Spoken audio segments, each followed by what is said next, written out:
All right, so welcome back to the seventh, I believe it's the seventh in a series of videos on programming in the action language on the Atari 8-bit computers. I'm going to take a brief interlude here, video, take a break from doing the dog park game that I started in the last video to do a hopefully short video on how to do call assembly language routines from the action code. I'm going to show three different examples, and what brought about this topic was you've probably seen me type in X poke 7100 to get the black background with the white letters that you see now because it shows up better on the camera, and having to do that every time I go into the monitor. And I had meant to look up the way to short circuit the system reset key, but Piotr, who, forgive me if I pronounce your name wrong, I'm trying, but Peter, I'm going to say Piotr.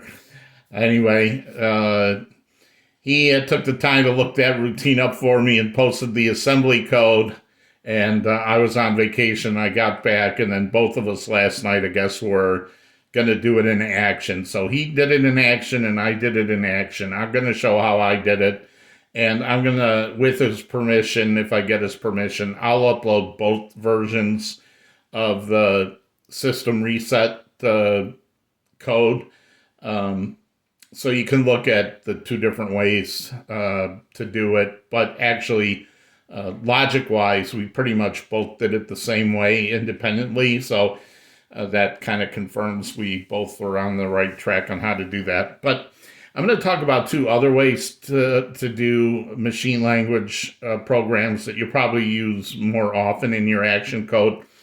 The first example is the operating system of the Atari has some built-in subroutines, machine language subroutines you can take care of. This one here is the central IO vector, the central input-output vector that controls like read writes to all devices, printers, disk drives, cassettes. And this routine sits out in this memory location. So just like I can define a variable and say the variable starts at this memory location, I can also say, here's a procedure, and the procedure starts at this memory location, and it has some parameters. You notice the difference in this procedure is it does not have a return. There is no return to this procedure. That's because the return from the procedure is built into the machine language routine that'll return back to action. For the central input-output vector, I'm not going to show how to use that here. That'll be a later video. You need to do a bunch of setup before you can just call this procedure. You need to choose which IOCB control block, input-output control block you're going to use, and you'll pass that in as a parameter because this operating system subroutine expects the X register to hold the number of the IOCB you're using, and you also will have poked in a bunch of values or set a bunch of values in IOCB before you call this. I just wanted to show an example. This is how you would call a system machine language routine that's built into the OS. You just give it the address and whatever parameters it's expecting. No return on that. The other way is, another way to do it is to write your own little machine language routines. So here I've got one called set screen options, and what I like to do is to define all the assembly codes up here because to me this is easier to read. It's like pseudo assembler code. Push the accumulator on the stack, load the A register with 0, store the A register at the color 2 memory location, store the A registers, which has 0 at left margin, and then pull the accumulator value back off the stack, and then do a return from subroutine. Again, if you're calling machine language your own machine language, you don't need to specify the address because the name of the procedure will be the address. So you don't need to specify an address, but this code needs to be relocatable. I mean, it can't depend on being in a specific address. If it is, then you would set this to some specific address. But otherwise, if you're just doing code, you can use the name of the procedure as your address. And how Action will interpret these brackets. So there's two ways to use brackets, right? You can use brackets to initialize the values of a variable in a variable declaration. But if you use it inline in code, then Action will say anything within these brackets here is a code block. I'm going to just assemble this to memory as if it was, code. It doesn't do any checking. It's all up to you to make sure that all this is right and working, because Action won't check it at all.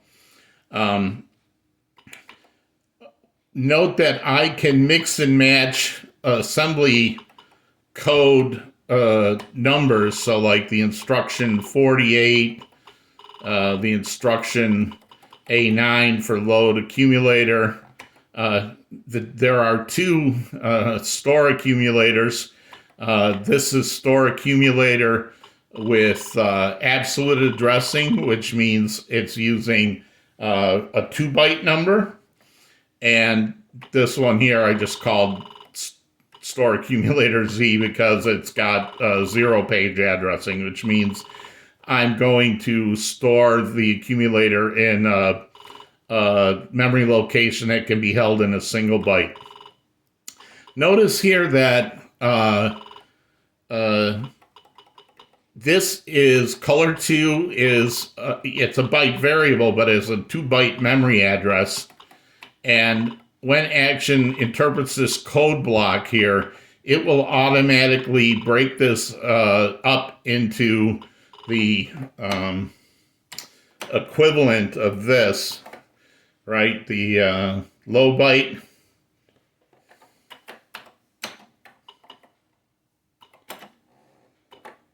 high byte. So it will do this for you. It will do this for you if you have this, set up here. Same thing here. This will change this left margin into 52. So that makes this, I think, easier to read. So push the accumulator, load the accumulator with 0, store it at color 2, which is a 2-byte address, store it at left margin, which is a 1-byte address, pull the thing back off, and return from subroutine. And you can see, again, one thing that is in common with this routine here is you do not have a return in this function. There's no return because that's done by this return to subroutine, which takes the place. So all your Action machine language code needs to end with a return from subroutine. So that's how this goes. I'm going to actually go back here and this will be the last time I do this, but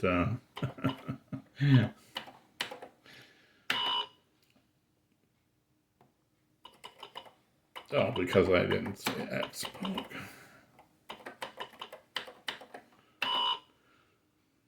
Oh, because I wanted to do, sorry, 4. All right, so the cursor is there and the screen is blue. I just want to show that, right, so this program is now on the blue screen with a thing of 4. I just want to show that this main works.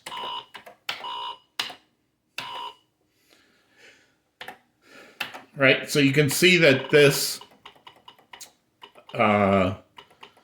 this machine language routine, now I didn't have to write this in machine language. I just wanted to show you how you write something in machine language.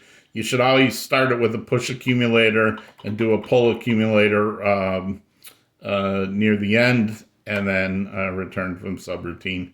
So you can see that calling this says go to this memory location and execute the code there, which is this machine language code. All right, so now this is the basis.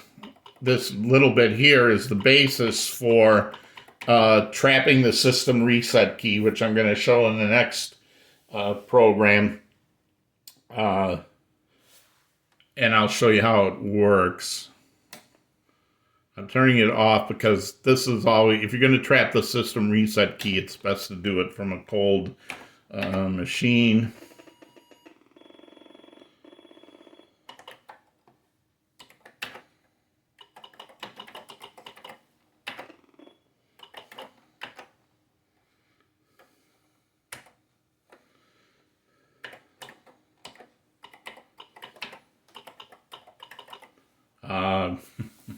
So that stands for Hijack the Reset.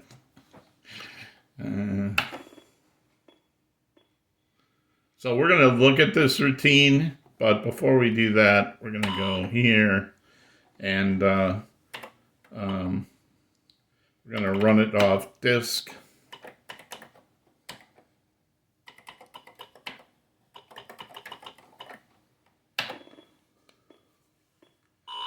Now, it doesn't look like it did anything, but if I go to the editor and hit the system reset key, now I don't have to do all that poking 82. I don't have to go to the option menu. I don't have to go and do the xpoke 710 anymore. I can just come, go here to the monitor, I do whatever it is I want to do, and then when I go back into the editor, I hit system reset, and I'm back to the screen that I want. So how does the system reset routine work? So this is how it works. This may look very similar to the code that we saw before, but the difference before, and I don't want you to confuse it just because I'm using brackets, is that the code before, in a procedure call, the brackets say, treat this as a code block. But here, this is a byte array, and when I'm declaring this byte array for ML, for machine language, this bracket is initializing this byte array to have these bytes in it. Now, because this is a byte array and not a code block, I cannot just say color 2 and have this break it apart for me, because color 2 is a 2-byte address and this is a byte array. So I have to actually have every single byte spelled out. So this is push the accumulator on the stack 48. This is A9, load the accumulator with 0. So I've just defined these to make this code easier to read, and then I've commented it all over here. So this machine language routine is a lot like the other one. Push the accumulator on the stack, load the accumulator with 0, store it at the color 2 address. Because left margin is a 1-byte value, I can say store this 0 page on this is a byte.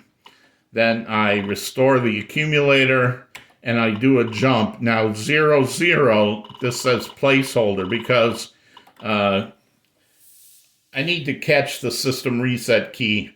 And what I want to do is when I press system reset, I want to jump to this machine language routine to put a 0 in the color and put a 0 in the left margin, and then jump to wherever it was jumping in the first place when I push system reset.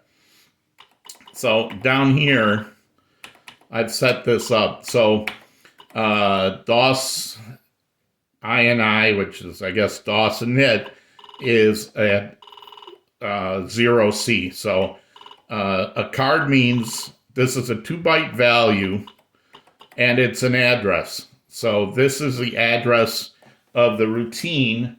When I go to C and D, there will be an address here. And when you push the system reset key, it's going to jump to wherever that address is. So what I want, and this is a card, so it has the 2-byte with the low byte first and the high byte second.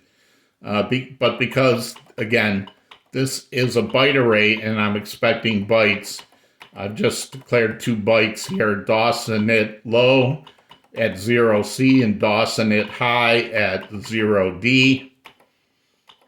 And what I'm going to do is so by pointing to 0C and 0D and calling this a byte, then when I say machine language 10 in the array, is DOS and NIT low, and machine language 11 is DOS and NIT high. So remember, well, I think I've said this before, but arrays start at 0. So this is byte 0, 1, 2, 3, 4, 5, 6, 7, 8, 9. So this is number 10, and this is number 11. So what I'm doing here is I'm taking the current values in OC and OD, decimal 12 and 13, and I'm sticking them into that array so that after I'm done setting up these registers, I'm going to jump to where it originally was going to jump to in the first place. Now, I don't know where this machine language routine is, but I need to put it somewhere so that when I hit system reset, it's not going to get wiped out by other code, so I can load other programs. So I'm going to use the usual page 6 to store that. So this is the usual page 6, you know, the x equal user 1536 or whatever. So starting at page 6, I'm going to move block says this is a destination address. This is where I want it to go. This is where it's coming from. And again, the name of a variable alone will be its address. And this is how many bytes I want to copy. So altogether, counting from numbers, so you have to, if I'm referring to the array elements, they start at 0. But if I'm counting how many bytes I want to move, it starts at 1. So 1, 2, 3, 6, 7, 8, 9, 12, 13 bytes I need to move to page 6. Then I'm going to say when I push, I'm going to point DOS and NIT to that page 6. So DOS and NIT gets pointed now to my memory, my machine language routine, which will set the color and set the margin, and then it's going to jump to where DOS and NIT was originally going to go. So again, by here, I'm using bytes. So put this byte in the byte array, put this byte in the byte array. This is a card, so when I say go to 600, OC is going to hold 0, 0, and OD is going to hold 0, 6.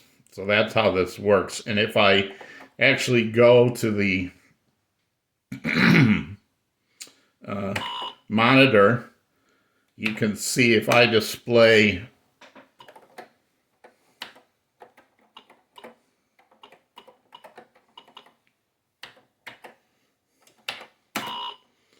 so you can see that on the very first line now that DOS and NIT at decimal C or hexadecimal OC and OD are now pointing to page 6. And if I go look at page 6,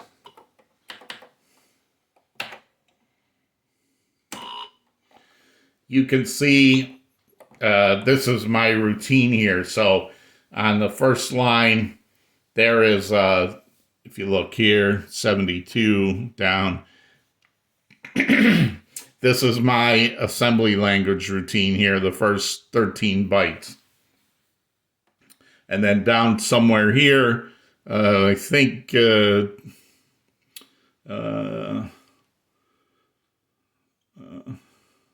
somewhere here, oh, there it is, 1898.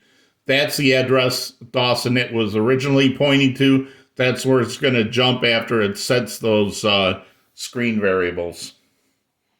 So again, I'll go back to the editor, and hitting reset will make it jump through my assembly on page 6 and restore everything back. So those are the 3 ways, at least 3 ways you can do machine language in action.